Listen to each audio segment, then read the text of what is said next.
ಕುರಿತ ಕಿರುನಾಟಕ ನಿಮ್ಮ ಮುಂದೆ. ಸ್ವಾಮಿ, ಈ ಅಣೆಕಟ್ಟು ಪೂರ್ಣಗೊಂಡ ಮೇಲೆ ಮೈಸೂರು ರಾಜ್ಯದ ಜನರು ಬರಗಾಲದಿಂದ ಬಳಲುವುದಿಲ್ಲ ಅಲ್ಲವೇ? ಇನ್ನೂ ಎಷ್ಟು ಸಮಯ ಹಿಡಿಯಬಹುದು ಈ ಅಣೆಕಟ್ಟು ಪೂರ್ಣಗೊಳ್ಳಲು? ಯಾಕೆ ಸ್ವಾಮಿ ತಾವು ಏನೂ ಮಾತನಾಡುತ್ತಿಲ್ಲ? ಅಣೆಕಟ್ಟನ್ನು ಪೂರ್ಣಗೊಳಿಸಲು ಮತ್ತೊಂದು ವಿಘ್ನ ಅಡ್ಡಿಯಾಗಿದೆ. ಏನು ಹೇಳುತ್ತಿದ್ದೀರಾ? ಮತ್ತೆ ಮದ್ರಾಸ್ ಪ್ರಾಂತ್ಯದವರು ತಕರಾರು ತೆಗೆದರೆ? ಇಲ್ಲ, ಆ ಎಲ್ಲಾ ಸಮಸ್ಯೆಗಳು ಒಂದಕ್ಕೆ ಬಗೆಹರಿದಿವೆ. ಮತ್ತೆ ಅಣೆಕಟ್ಟನ್ನು ಪೂರ್ಣಗೊಳಿಸಲು ಮತ್ತೆ ಹಣದ ಕೊರತೆ ಎದುರಾಗಿದೆ. ಹಣ ಹೊಂದಿಸಲು ಇರುವ ಎಲ್ಲಾ ಮಾರ್ಗಗಳನ್ನು ಈಗಾಗಲೇ ನಾವು ಬಳಸಿಕೊಂಡಿದ್ದೇವೆ. ಹಣ ಹೊಂದಿಸಲು ಇರುವ ಎಲ್ಲಾ ಮಾರ್ಗಗಳನ್ನು ಈಗಾಗಲೇ ನಾವು ಬಳಸಿಕೊಂಡಿದ್ದೇವೆ. ಹಾಗಾದರೆ ಅಣೆಕಟ್ಟಿನ ಕೆಲಸ ಇಲ್ಲಿಗೆ ನಿಂತು ಬಿಡುವುದೇ? ಇಲ್ಲ, ನಿಲ್ಲುವುದಿಲ್ಲ, ನಿಲ್ಲಬಾರದು.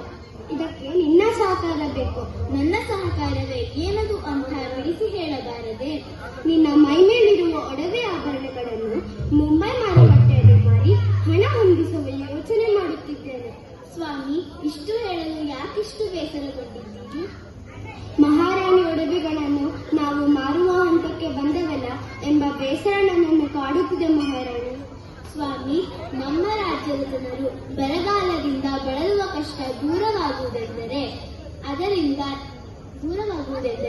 ನನ್ನ ಒಡವೆಗಳನ್ನು ಕೊಡಲು ನಾನು ಈಗಲೇ ಸಿದ್ಧ. ಅದು ನಿಜವಿರಬಹುದು, ಆದರೆ ಒಡವೆಗಳೆಂದರೆ ಹೆಣ್ಣಿಗೆ ಎಷ್ಟು ಮುಖ್ಯ ಅಂತ ನನಗೂ ಗೊತ್ತಿದೆ. ಅದರಲ್ಲೂ ಒಬ್ಬ ಮಹಾರಾಣಿಯಾಗಿ ಮೈಮೇಲಿರುವ ಒಡವೆಗಳನ್ನು ತೆಗೆದುಕೊಡುವುದೆಂದರೆ? ನಮ್ಮ ರಾಜ್ಯದ ಬರಡು ಭೂಮಿ ನೀರನ್ನು ಕಂಡು ಹಸಿರು ಪೈರು ಬೆಳೆಯುವುದಾದರೆ, ಅದರಿಂದ ಜನರ ಹೊಟ್ಟೆ ತುಂಬುವುದಾದರೆ, ಅದಕ್ಕಿಂತ ಹೆಚ್ಚಿನ ಆಭರಣವನ್ನು ಯಾವ ರಾಣಿ ತಾನೇ ಬಯಸುತ್ತಾಳೆ?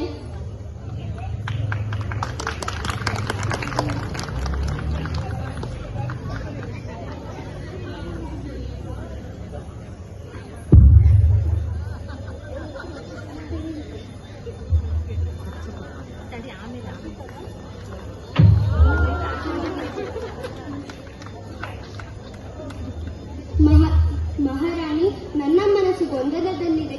ಏನನ್ನೂ ಮಾತನಾಡಲು ತೋಚುತ್ತಿಲ್ಲ.